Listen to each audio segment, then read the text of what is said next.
Good evening, everybody. I'm Muriel Bowser. We're here at Shannon Place, a district government facility where I have an office. I am joined by members of my cabinet, including the chief of the Metropolitan Police Department. We are here specifically to seek the public's assistance in closing the recent homicides that we experienced in the district this weekend, in addition to several violent acts of shooting. And I'm going to ask the chief to talk about all of those acts of violence in some detail and share with you the progress that we have made in those investigations. We are here more broadly to talk about an unacceptable spike in violence that has plagued several neighborhoods in the most recent days. I want to, of course, share my prayers with family and friends and members of the community who have been struck by this tragic loss of life. This year's violence has taken its toll on many young people, older residents, commercial area business owners, and all of us who care about our city. Today, we are here to tell you that as a government, we will do all that we can using all of the resources of our government, every agency, to help communities and to assist families. We're seeking justice for Alexander, Venus, Jaquan, and Anthony, all of whom lost their lives in senseless gun violence in the recent days. We're seeking justice for residents in neighborhoods that continue to be torn apart by arguments, disagreements that escalate in a matter of minutes to a fatal encounter, largely because of illegal guns. Too many illegal guns means that these escalations, these disagreements become fatal. So we have, in recent days, deployed additional police officers, resulting in a 25% increase in officers patrolling the 7th District on evening and overnights. We have deployed more non-law enforcement agency staff to the Safer, Stronger Office of Neighborhood Safety and Engagement, the Department of Youth and Rehabilitation Services, it's specifically as credible messengers, and the Department of Parks and Recreation. We will continue to work with the Department of Youth and Rehabilitation Services to conduct citywide check-ins with all individuals under its supervision, and with the Federal Court Services and Offender Supervision Agency, also known as CSOSA, which oversees all adults on supervised release. We will conduct check-ins with those individuals as well. Still, there's much to do, because we know that while an increase in law enforcement presence may help residents feel safer, policing alone cannot solve the issues of violence affecting communities. First and foremost, we're very focused on how we will get illegal guns out of our neighborhoods. In so many cases, we see how guns make these petty arguments deadly, and they are fueling a cycle of violence and retaliation. So we are asking on members of the community, if you see a gun, you know about a gun, you have a gun in your home, you know of individuals who threaten to use a gun, please get them help and save a life in our communities. You can call us at 202-727-9099 or text us at 50411. Second, we need to build more community partnerships. And that's why the Office of Neighborhood Safety and Engagement is joining with community-based organizations in Wards 5, 7, and 8 to put violence interrupters on the ground and in communities that are most at risk for violence. We included, I believe, $750,000 in the budget last year to make sure that these violence interrupters could be deployed. And lastly, we must continue to improve access to job and mental health services for residents who need it the most. One of my priorities has been to make sure that Washingtonians have the skills that they need. One of the key tools that we have used to drive down unemployment is Career Connections, and it allows for us to connect and subsidize employment, people with few skills and people who have had barriers to employment, to get employed and to get employed deployed right away. Yesterday, we saw that some 200 residents came together in Anacostia because, like all of us, they are tired of senseless violence that's hurting their communities. And we want to make sure that we take information from those discussions to implement it in the efforts that we will employ to drive down violence. I'm going to ask the chief to talk specifically about progress in 3 separate incidences. Okay, good afternoon. Thank you for joining us. It's really important that we come together to ensure that these steps are being taken in our community to make sure that folks not only are safe, but they feel safe. It's also an opportunity to solicit information from the public on these serious incidents that we've had in recent days. As you know, this past Friday, we had 7 shootings in the District of Columbia. 4 of those shootings occurred here in Ward 8. One of those shootings included the homicide of a well-known and much-beloved businessman, Alexander Mosby. It's very unusual to have that many shootings in a 24-hour period here in the district. The mayor reached out to me and all of the other agency directors that you see behind me to try and get an immediate handle on the violence. On Saturday, we increased staffing in our 6th and 7th patrol districts, which encompass Ward 8. The mayor called on the agency directors from the Department of Youth and Rehabilitative Services, our Safer Stronger Office of Neighborhood Safety Engagement, our Department of Parks and Rec, and the others that you see behind me to ensure that they were out, that their folks were out, to ensure that the city was safe. Unfortunately, even with the added police presence and the assistance of our agency partners, on Saturday we had a double homicide in the unit block of Galveston Street Southwest. When we have an uptick of violence like this in our community, I cannot tell you how many people reach out to me and ask how they can help, how the public can be of assistance. Well, I'm going to give you a couple of opportunities to be of assistance. We have 3 cases where we have folks that are wanted for homicides here in the District of Columbia. On March 19th of this year in the 3500 block of Stanton Road Southeast, members of the 7th District responded to the report of gunshots at approximately 4:37 in the afternoon. 22-year-old Aujie Tyler of Southeast was found suffering from multiple gunshot wounds, and he was pronounced dead. Our investigation developed Kayvon Sutton as the shooter, and he is currently wanted on a D.C. Superior Court arrest warrant for first-degree murder while armed. This picture has been out in the public. I am absolutely certain that somebody knows where their suspect is, and we are asking the community to assist us in locating him. We need to help provide the Tyler family with some closure in this homicide. In a separate incident involving the killing of a juvenile in our city, we need your assistance in closing the fatal shooting that occurred on May 16th in the 600 block of Alabama Avenue Southeast.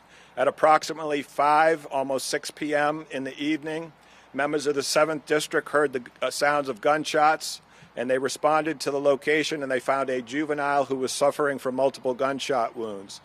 He was taken to a local hospital where he was pronounced dead. Detectives from my homicide branch have developed a suspect in this case. The suspect is 16-year-old Daquan Gray of Southeast D.C. He is currently wanted on a D.C. Superior Court arrest warrant for first-degree murder while armed. Daquan Gray will be charged as an adult. We are going to ask the community if anybody has seen him. Please let us know so that we can take him into custody. He was also, the suspect in this case was also a Ballou student. The last case I'm going to ask for your assistance on helping us locate a suspect is the fatal shooting that occurred in the unit block of Galveston Street this past Saturday. At approximately 10:11 p.m., 7th District officers responded to the location, and they found 2 victims, a male and a female couple, suffering from multiple gunshot wounds. 40-year-old Jaquan Helm and 35-year-old Venus Badgett, both from Southwest, were found suffering from multiple gunshot wounds. They were taken to local hospitals where they were pronounced dead. Our investigation has revealed that this was a verbal dispute that led to this shooting, and our detectives have identified a suspect. Currently wanted on a D.C. Superior Court arrest warrant for first-degree murder while armed is Alonzo Lewis. He's 33 years old, of Southwest Washington, D.C. I have his photo here. We will be circulating it. If anybody can identify or knows where this person is located, please give us a call. There is a reward of up to $25,000 for information that leads to the arrest and the conviction of any of these three suspects that are responsible for 4 murders in our community. And also, just because we have arrest warrants does not mean that we do not continue to need information on these cases. As the mayor mentioned, anybody with information, please give us a call on 202-727-9099, or they can text us on 50411. Our intentions are to remove violent offenders from the streets, but we must also not lose focus on removing illegal firearms from our community. So far this year, the Metropolitan Police Department has recovered over 700 illegal firearms in the District of Columbia. Over 200 of those firearms have been recovered right here in the 7th District, with 23 of those firearms being recovered since this past Thursday. As you know, we offer a up to $2,500 reward for the recovery of firearms from our community. We are going to continue to ask people, and I believe it from the bottom of my heart, that the problem in our community is repeat violent offenders and illegal firearms. And to the extent that the community wants to assist us in removing these folks and these weapons from our community, we stand willing to help. We can now take any questions that you all might have. On the double murder that you're now releasing the name and the picture of the suspect on, can you give us any more details on the narrative of that? We've heard from neighbors that the couple came home and expressed concern about the young child who may be actually the child of either this suspect or his girlfriend, and that's what led ultimately to this verbal altercation. Yeah, I'm not going to talk specifically about the circumstances surrounding this case, because I do not want to in any way impact the prosecution in this case. When we do make an arrest, the documents with the details will be made available through the courts. I can say this, that this pattern fits, this homicide fits a pattern that we have seen in the district this year, which is unlike other years where we have had upticks in violence, in that many of the homicides that we're seeing in the city are these minor disputes that evolve into shootings and homicides because of the introduction of an illegal firearm into the incident. We have a couple who has lost their lives. We have children who have lost their parents, all because somebody felt it was okay to use a firearm to settle a dispute. Chief Newsham, what do you say to some people in the community who are basically sick and tired of the violence, and they also want people in the community to work with law enforcement, because it's kind of difficult if you can't get the tips and leads to make an arrest if people aren't cooperating? Yeah, I have to tell you that the information that we have been getting on these homicides has been incredible. The response from the community is not like you suggested. We are getting a bunch of tips, particularly in the Alexander Mosby case. We got a bunch of tips in the double homicide. So the community, to their extent, is doing their part. I think that where I would urge people to do a little bit more is when you see these illegal firearms, you're not doing these young people any favors by ignoring it. If they go out there and they use this firearm, they shoot somebody or they kill somebody, the consequences are going to be much more severe than if we take that illegal firearm out of the community. And so you're actually doing them a favor. The mayor mentioned the telephone number and the text tip line that we have. People can call that number or text that number anonymously if they feel uncomfortable about giving information. For the mayor, can you explain explain the redeployment of the 25% increase of police officers? Are these new hires? No, we have increased staffing. We're not going to talk about the particulars of that, but we have increased staffing in the 6th and 7th districts. That's a pretty tall number. That Are is these a significant number. police officers from other districts that are leaving their districts and No, coming to we can use police officers within the district to increase staffing. It's something that we commonly do. Mayor Bowser, can you decipher the irony between your campaign touting violent crime down when you have a 50% homicide spike? I would love for the chief to talk to you about numbers in particular. Chief. You explain why your campaign is touting violent crime down when homicides are up 50%. So the homicide issue here in the District of Columbia, so we've had 63 homicides so far here in the district. That is a significant increase from last year at this time. More importantly, I think it's important for people to know 30 or almost half of those homicides have occurred here in the 7th district. To me, what is most troubling about it is the fact that it's these petty disputes.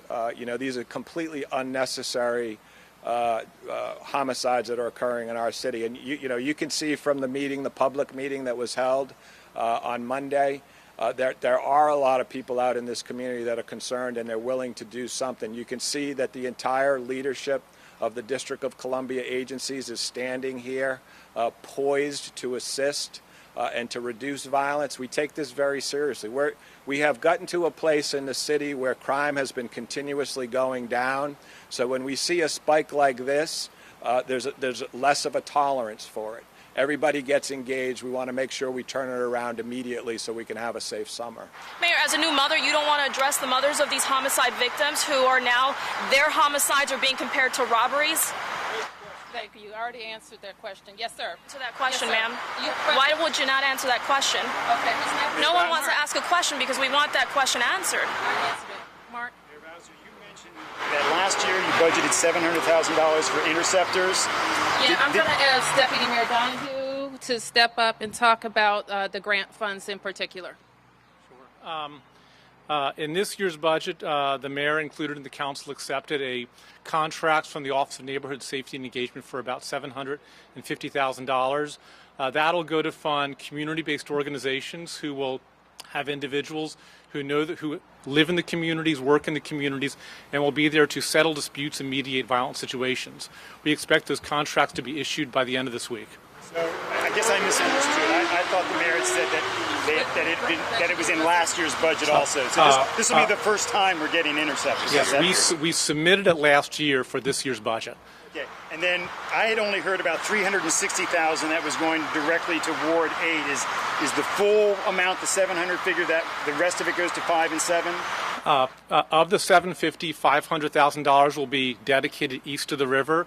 The $360,000 that I think you're thinking of is money that the council set aside for 18, I think today or yesterday, that will supplement some of the efforts that are happening. So that's in addition to this $700,000 that you're talking about. I appreciate the clarification. Deputy Mayor, since the mayor doesn't want to answer this, your pinned tweet still says that violent crime is down in the city. As you well know, homicides are up 50%. Can you talk to why that is still a tweet on your Twitter account? So, and you can look at the crime statistics that we post on a daily basis, and you can see that violent crime is down in our city. In fact, you can go back to 2009 and you can see significant declines, including a 22% decline in violent crime last year. Down. Homicides are not down, and that's oftentimes what the media will focus on. Because it's the most violent crime? And I think it is because it's the most violent crime. And I think it's important that we do focus on the homicides. But if truth be told, and we want to be honest about violent crime across the city, there is a decline at this point in the city. So I'm not going to try and dismiss the fact that we have an increase in homicides because that is significant. You can see the focus from the city. You can see the focus from the community leaders. Our intention is to put a stop to it. And I think if we stay the course, we continue to focus on repeat violent offenders. We get the community to assist us with identifying people like this who feel like it's okay to use a firearm to settle a minor dispute. I think if you continue to see the other city agencies rolling up their sleeves and interacting and mentoring our young people about the importance of getting guns out of our community, of not using firearms to settle disputes, we're going to turn this thing around really quick.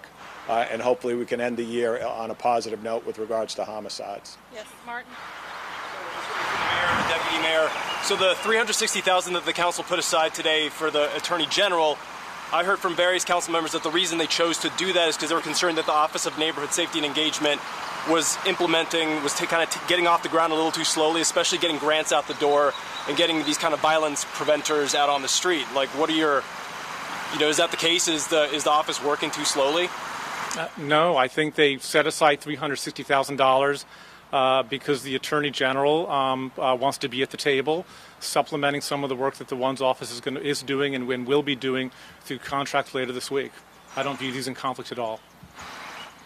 So I've had the opportunity to talk to the Attorney General this afternoon, and I will look forward to talking to him this week about what his ideas are to implement the additional funding on top of the money that we have already put aside for community-based outreach.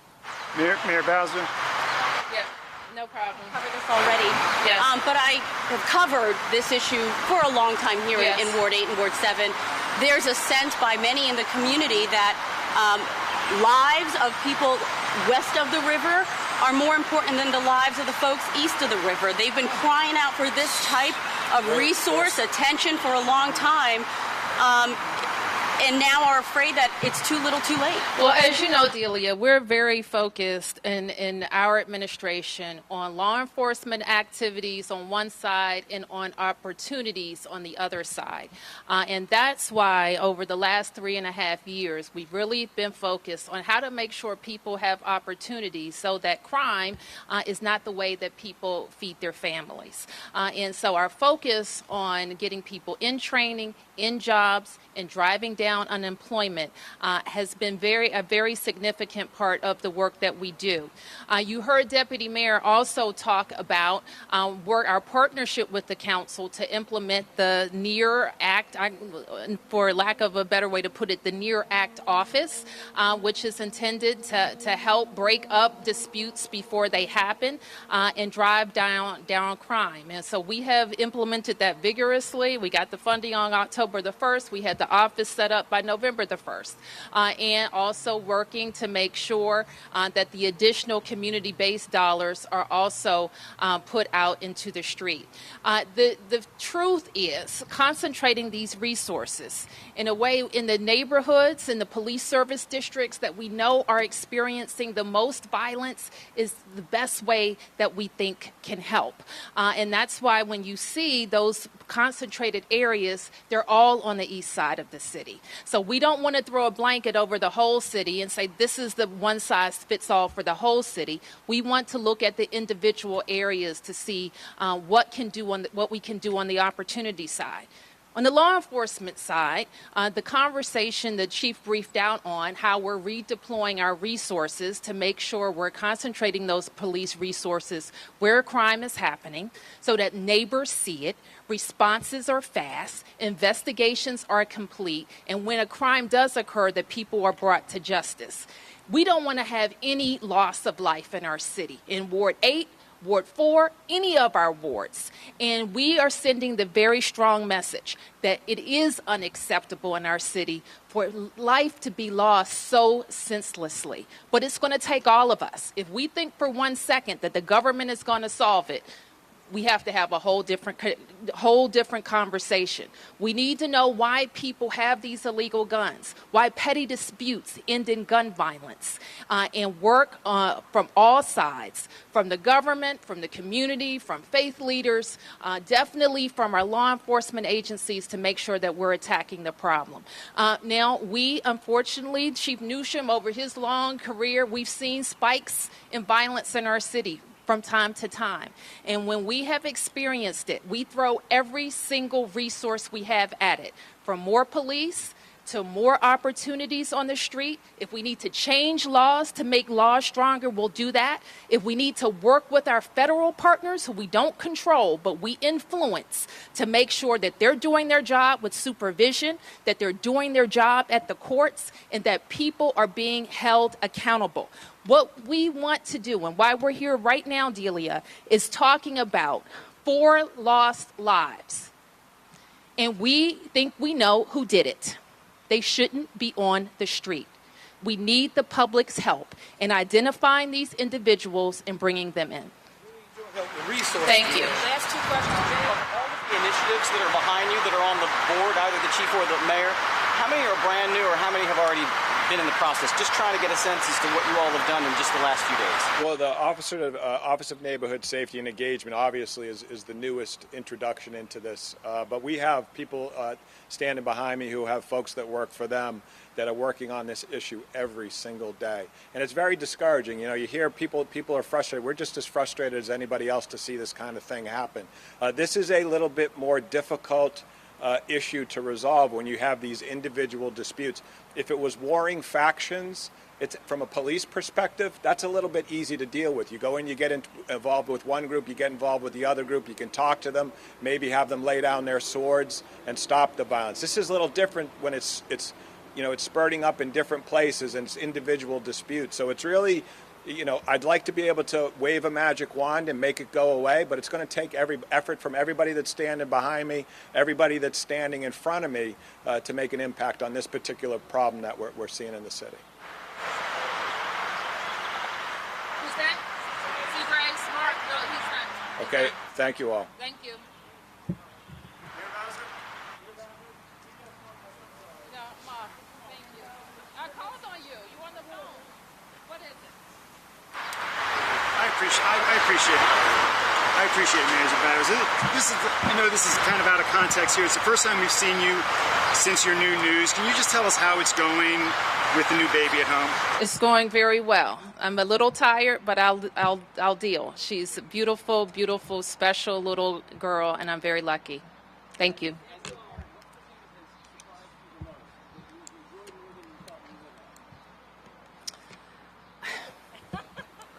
Just one thing, that's a good one. The thing that I enjoy the most is looking down at those little eyes looking back at me. Thank you.